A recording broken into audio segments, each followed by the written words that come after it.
অথচ আমি বাংলাদেশে কিন্তু এই মুহূর্তে আমাকে আত্মগোপনে থাকতে হয় রাজনৈতিক কারণে।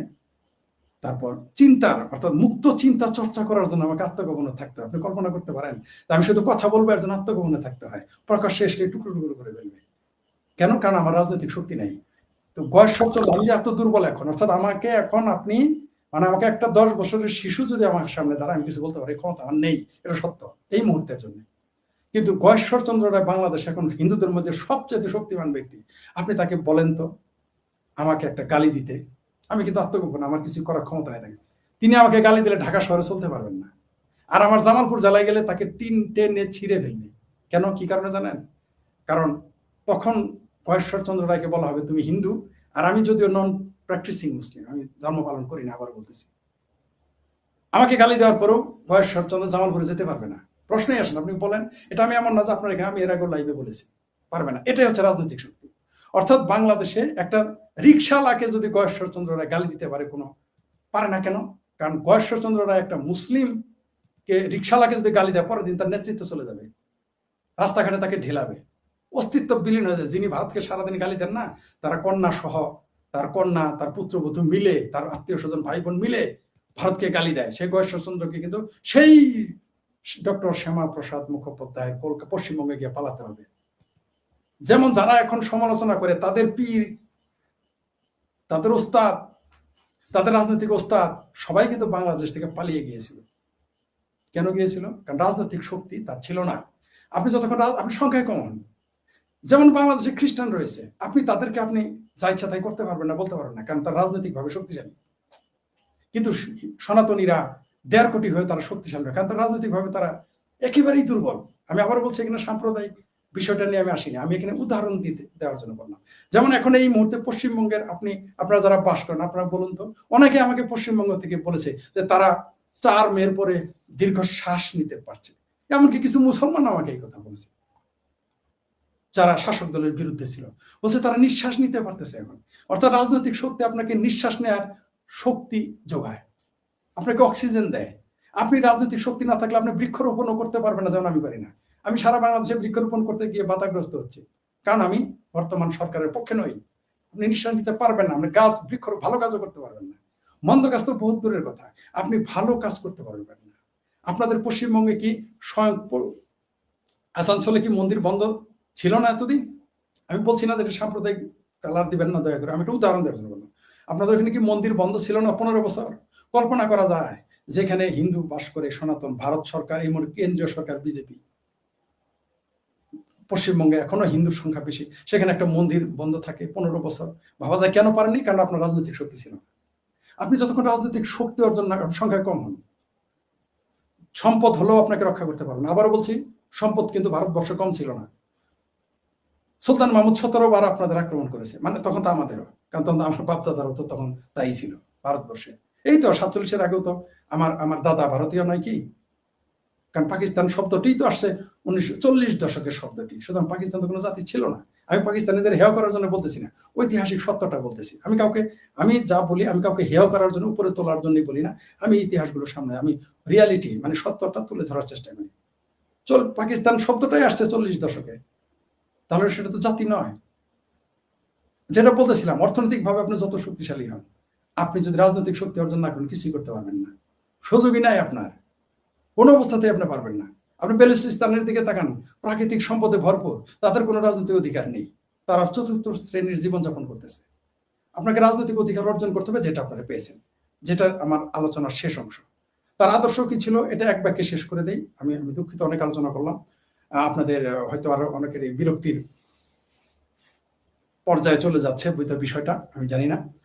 যেটা বলতেছিলাম যে আপনি যত সম্পদ অর্জন করেন রাজনৈতিক শক্তি ছাড়া, ইভেন আপনাকে লাঠির শক্তির কথা বলতেছি না, আপনি যদি মাসলম্যান হয়ে থাকেন, ধরেন আপনার বংশে আছে 500 মানুষ, আপনি কিছুই করতে পারবেন না। একজন যদি রাজনৈতিক প্রতিপক্ষ আপনার থাকে, যে সরকারি দল, আপনি কিছুই করতে পারবেন না তার সঙ্গে, কিছুই আপনি করতে পারবেন না যদি আপনার হাতে রাজনৈতিক সক্ষমতা না থাকে। আজকে আপনি রাজনৈতিক সক্ষমতা, আদর্শের কথাটা বলছি, তার কি আদর্শ ছিল? আমাকে অনেক বলছে ফরিদ সাহেব, আপনি যে বলবেন যে শ্যামা প্রসাদের কি তার আদর্শ কি? তার আদর্শ ছিল জাতীয়তাবাদ। অনেকেই বলবেন হিন্দুত্ববাদ, আমি পাইনি। আমি তার রাজনৈতিক আদর্শ তন্ন তন্ন করে খুঁজেছি, হিন্দুত্ববাদ পাইনি। একটা লোক হিন্দু রাষ্ট্র, আমিও তো হিন্দু ভূমি চাইলাম, তার মানে কি আমি হিন্দুত্ববাদী? না, আমিও তো বলেছি আমি, আপনারা চান কিনা আপনাদের দেশের ব্যাপারে কথা বলার কোনো অধিকার আমার নাই, আভ্যন্তরীণ বিষয়। কিন্তু আমি চাই, যদি আমাকে কেউ প্রশ্ন আমি বলবো আমি চাই। তো আমি তো হিন্দু ভূমি কেন চাইলাম? আমি তো হিন্দু না, তাই না? আমি তো ভারতীয় না, আমি তো পশ্চিমবঙ্গে থাকি, কেন চাইলাম? আমার বাংলার সংস্কৃতি, সাহিত্য, ভাষা টিকিয়ে রাখার স্বার্থে আপনার সাথে আমি একমত, যে আমার বাংলাদেশও কোনোদিন যদি আমার সেই অধিকার চলে যায় একটা জায়গা থাকবে, সেই জন্য আমি সেটাতে ইয়েস বললাম। তাহলে আমি যেহেতু বললাম আমি যেহেতু হিন্দু না, তাইলে আপনি শ্যামাপ্রসাদ মুখোপাধ্যায়, আমি দেখেছি সেখানে তাকে আমি তার আদর্শিক হিসেবে তাকে আমি হিন্দুত্ববাদী পাইনি। আমি শেখ ফরিদ তন্ন তন্ন করে খুঁজেছি। আবারও বলি, আমি শ্যামাপ্রসাদকে পড়তে গিয়েছিলাম, ডক্টর শ্যামাপ্রসাদ মুখোপাধ্যায়কে পড়তে গিয়েছিলাম সাম্প্রদায়িক হিসেবে, হিন্দুত্ববাদী নেতা হিসেবে, কিন্তু আমি তাকে দেশপ্রেমিক পেয়েছি। আবার বলছি, তিনি একজন, মানে ভারতের যদি ১ নাম্বার দেশপ্রেমিক ঘোষণা করতে হয় তাহলে আগে তাকে ঘোষণা করতে হবে। তারপর আপনি একের সাথেই সবাইকে ১ নাম্বার সমমান নাম্বার দিয়ে হলো তার উপরে কাউকে আপনি দিতে পারবেন, আমি পাইনি আমার গবেষণায়। তার মতো দুঃখিত আরেকজন রয়েছে নেতাজি সুভাষ বোস। এই ২ জন মানুষ, এই ২ জন মানুষের সাথে কারো কম্পেয়ার আপনি করতে পারবেন না দেশপ্রেম নিয়ে। একটা হচ্ছে নেতাজি সুভাষচন্দ্র বোস, আর একটা হচ্ছে ডক্টর শ্যামাপ্রসাদ মুখোপাধ্যায়। এই ২ জন মানুষের দেশপ্রেমের ব্যাপারে কেউ যদি সন্দেহ করে, বুঝতে হবে যে সেই লোকটার কোনো মানে হিডেন এজেন্ডা রয়েছে, অথবা তিনি তাকে পছন্দ করেন না, নিন্দা করেন। এখন আপনি যদি আমাকে অপছন্দ করেন, বলতেই পারেন বেটা তোর তো চুল সাদা, তুই তো কালো, তোর তো এমন দেখা যাবে, এটা আলাদা বিষয়। কিন্তু আপনি যদি আমার কথার মূল্যায়ন করেন, আমার কোনো দায়িত্ব দিলেন কাজ, সেটার মূল্যায়ন, সেটা আলাদা বিষয়। তো ডক্টর শ্যামাপ্রসাদ মুখোপাধ্যায়কে আপনি দেশপ্রেমিক হিসেবে আমি পেয়েছি, এটা তার আদর্শ। এক বাক্যে শেষ করে দিলাম, ডক্টর শ্যামাপ্রসাদের আদর্শ হচ্ছে জাতীয়তাবাদ, ভারতীয় জাতীয়তাবাদী তিনি, এবং ১ নম্বর জাতীয়তাবাদী। আমি ২ জনকে পেয়েছি, আপনাদের বললাম। আমি আধুনিক ভারতের কথা বলতেছি, শাস্ত্র সেবা আগের হিসাব যদি ধরেন সেটা আলাদা, তার গুরু কে ছিল, তার গুরু সেটা আলাদা প্রসঙ্গ, ওটাতে আমি চাচ্ছি না। এবার যেটা বলার তারপরের অংশ হচ্ছে যে তিনি আপনার বর্তমান পশ্চিমবঙ্গ আমি দেখেছি যে শুধুমাত্র যদি ডক্টর শ্যামাপ্রসাদ মুখোপাধ্যায়কে ফলো করে এই পশ্চিমবঙ্গ ৫ বছরে কোথায় চলে যাবে আপনারা কল্পনা করতে পারবেন না। আমাকে অনেকে খুব প্রশ্ন, আমি কিন্তু ধরে নিয়েছিলাম যে ক্ষমতার পরিবর্তন হবে না। আমি বলেছি যে আমি বলতাম যে না না মনে হয় হবে না, যারা ছিল তারাই থাকবে।